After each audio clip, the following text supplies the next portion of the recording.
Identity എന്ന സിനിമയെ പറ്റി പറയാം. ടോവിനോ സിനിമകൾ പൊതുവെ എനിക്ക് അത്ര ഇഷ്ടപ്പെടാറില്ല. മിന്നൽ മുരളി, ARM, ഫോറൻസിക് ഇതൊക്കെ സഹിക്കാൻ പറ്റാത്ത സിനിമകളായിരുന്നു. മിന്നൽ മുരളിയും ഫോറൻസിക്കും കണ്ടു തീർന്നില്ല. രണ്ടും ഞാൻ ബോറടിച്ച് ഉറങ്ങിപ്പോയി എന്ന് പറഞ്ഞാൽ തള്ളിയതാണെന്ന് നിങ്ങൾ വിചാരിക്കും. പക്ഷെ സത്യമാണ്, എനിക്ക് ഈ വക സിങ്കാവാറില്ല. വ്യക്തിപരമായി നല്ലൊരാളാണെന്ന് തോന്നുന്നു ടോവിനോ. പ്രളയത്തിൻ്റെ സമയത്തൊക്കെ നല്ല വൈബായിരുന്നു. എൻ്റെ ഭാര്യ രഹന ഒരു കട്ട ടോവിനോ ഫാനാണ്. ടോവിനോ എന്ന് പറഞ്ഞാൽ അവളുടെ കണ്ണുകൾ ഇങ്ങനെ തിളങ്ങും. സാധാരണ രഹന സിനിമയ്ക്ക് വരാറില്ല. യുഗങ്ങളായി അതുകൊണ്ട് ഒറ്റയ്ക്കാണ് ഞാൻ സിനിമ കാണാറ്. ടോവിനോ എന്ന് കേട്ടപ്പോൾ അവൾ ചാടി ഓടി വന്നു. എനിക്ക് പക്ഷേ സിനിമ സഹിക്കേണ്ടി വരുമോ എന്ന് സംശയമുണ്ടായിരുന്നു. കാരണം രഹന ഉള്ളതിനാൽ ഇടയ്ക്ക് ഇറങ്ങി പോകാനും പറ്റില്ല. പക്ഷെ എല്ലാവരും നല്ല അഭിപ്രായമാണ് പറഞ്ഞത്, ഡോക്ടർ സുഹൃത്തുക്കളടക്കം. അതിനാൽ അല്പം പ്രതീക്ഷയോടെ തന്നെയാണ് ഞാൻ പോയത്. പക്ഷെ എൻ്റെ ഭയം അസ്ഥാനത്തായിരുന്നില്ല. എനിക്ക് ശരിക്കും സഹിക്കേണ്ടി വന്നു. ടോവിനോയുടെ വെറും വയറ്റിലെ ഏർപ്പിടുത്തമൊന്ന്, ജേക്സ് ബിജോയുടെ ഇപ്പോൾ ഞാൻ ഓസ്കാർ മേടിക്കും എന്ന പോലുള്ള സംഗീതം. ഇവനെ ഈ നിലയ്ക്ക് പോയാൽ മലയാള സിനിമയിൽ നിന്ന് തന്നെ നിരോധിക്കേണ്ടി വരും എന്നെനിക്ക് തോന്നി. ഓവറാക്കി ചളമാക്കലട എന്ന് പറയേണ്ടവർ സംവിധായകരായിരുന്നല്ലോ. അവരാണെങ്കിൽ ഇതിൽ 2 പേരാണ് സുഹൃത്തുക്കളെ, 2 സംവിധായകർ. ഇനിയിപ്പോൾ സിനിമ കാണാൻ 2 പ്രാവശ്യം പൈസ കൊടുക്കേണ്ടി വരുമോ? അപ്പോൾ അതാ അവിടെ ഒരു ഇംഗ്ലീഷുകാരൻ സിനിമ കാണാൻ വന്നിരിക്കുന്നു. ഇയാളിപ്പോൾ ഇവിടെ ഇത് എന്തിനാണാവോ? വല്ല യൂട്യൂബ് റിവ്യൂവറും ഒക്കെ ആവും. അങ്ങനത്തെ കുറേ ആളുകളുണ്ട്, ഞാൻ പറഞ്ഞു. എന്നാലും ടോവിനോടൊരു ഗുമ്മ അയാൾക്ക് മനസ്സിലാവില്ലല്ലോ എന്ന് രഹനയും പറഞ്ഞു. ഇതൊരു കൈവിട്ട കേസാണെന്ന് എനിക്ക് മനസ്സിലായി. എന്തായാലും പലർക്കും വർക്കായ പടം എനിക്ക് വർക്കായില്ല.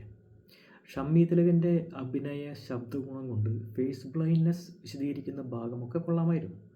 ആ സമയത്ത് ജേക്സ് ബിജോയ് മൂത്രമൊഴിക്കാൻ പോയത് കൊണ്ടായിരിക്കണം അധികം ബാക്ക്ഗ്രൗണ്ട് മ്യൂസിക്കൊന്നും ഇട്ടിരുന്നില്ല. അതുകൊണ്ട് ഡയലോഗൊക്കെ ശരിക്കും വ്യക്തമായിട്ട് കേട്ടു.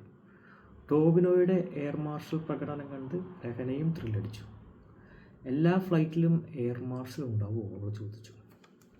ഒരു 5-6 വെച്ചുണ്ടാവും, ഞാൻ പറഞ്ഞു കൊടുത്തു. അവൾ ആവേശം മൂത്ത് ഗൂഗിൾ ചെയ്തു. ആ അറിവ് എനിക്ക് പകർന്നു തന്നു. വിമാനത്തിൽ ശരിക്കും വേഷം മാറിയ എയർ മാർഷൽസ് ഉണ്ടാവാറുണ്ട്. ഇന്ത്യയിലെ ഫ്ലൈറ്റിലൊക്കെ എന്തായാലും ഉണ്ടാവും, അവൾക്ക് ഉറപ്പായിരുന്നു. എന്നൊന്ന് സൂക്ഷിച്ച് നോക്കിയേ, ഞാൻ ചോദിച്ചു. ഒരു എയർ മാർഷലിൻ്റെ ലുക്കൊക്കെ ഇല്ലേ? പിന്നെ നിങ്ങൾ മാർഷലല്ല, കോപ്പാണ്, രഹനയ്ക്ക് അരിശം വന്നു. അവസാന സീനിൽ ടോവിനോയുടെ എയർ മാർഷൽ ജെയിംസ് ബോണ്ടിനെയാണ് ഓർമ്മിപ്പിച്ചത്. ഈ ഹോളിവുഡ് സ്റ്റാൻഡേർഡ്സ് എന്നൊക്കെ പറഞ്ഞു കേട്ടത് ഇതായിരിക്കും എന്ന് ഞാൻ ഊഹിച്ചു. അതായത് നമ്മുടെ ടോവിനോ വായുവിൽ മലർന്നു കിടന്ന് ന്യൂട്ടനെ കളിയാക്കി വെടിവെക്കുന്നു. ആ ഉണ്ട വായുവിലൂടെ സ്ലോ മോഷനിലൂടെ പോയി വില്ലൻ്റെ നെറ്റിയുടെ കറക്റ്റ് നടുക്കുകൂടെ തുളഞ്ഞു കയറുന്നു. എന്താ ഉന്നം! ഇതൊക്കെ പോട്ടെ, ഞാൻ മാർക്കോ സിനിമ കണ്ട് കുറച്ച് കഴിഞ്ഞ് സഹിക്കാതെ ഇറങ്ങി ഓടിപ്പോയി. വയലൻസ് കണ്ട് സഹിക്കാൻ പറ്റാഞ്ഞിട്ടല്ല. ഉണ്ണി മുകുന്ദൻ്റെ ഒരു ചുരുട്ടുവലിയും ഏറെപിടുത്തം ഒക്കെ കണ്ടപ്പോൾ എനിക്കൊരു സംശയം. ഇവൻ സീരിയസ് ആണോ അതോ സ്വയം കളിയാക്കാണോ? അല്ല, നമ്മുടെ ശ്രീനിവാസനൊക്കെ ചെയ്യുന്ന മാതിരി ഒരു സ്വയം സർക്കാസിക്കൽ. ഉണ്ണിയെ വെച്ച് നോക്കുമ്പോൾ ടോവിനോ തീർച്ചയായും ഭേദമാണ്. ടോവിനോയുടെ ഞാൻ കണ്ടിട്ടുള്ള സിനിമകളിൽ ഏറ്റവും ബെസ്റ്റ് തല്ലുമാല ആണ്. അതും ആദ്യ തവണ കണ്ടപ്പോൾ ദഹിച്ചില്ല. പിന്നെ പല തവണ കണ്ട് ഞാൻ അത് ഉറപ്പിച്ചു, ഇത് ഉഗ്രനാണ്. പ്രത്യേകിച്ച് നെറ്റ്ഫ്ലിക്സിൽ വന്നപ്പോൾ ഹെഡ്ഫോൺ വെച്ച് കണ്ടപ്പോൾ പാട്ടൊക്കെ ശരിക്കും ആസ്വദിച്ചു. അതിൽ പിന്നെ അനാവശ്യമായ എയർപിടിക്കലൊക്കെ കുറവും ആക്ഷൻ റിയലിസ്റ്റിക്കുമായിരുന്നു. പിന്നെ എല്ലാം ഡയറക്ടർ ഭഗവാന്റെ ഒരു കഴിവാണല്ലോ.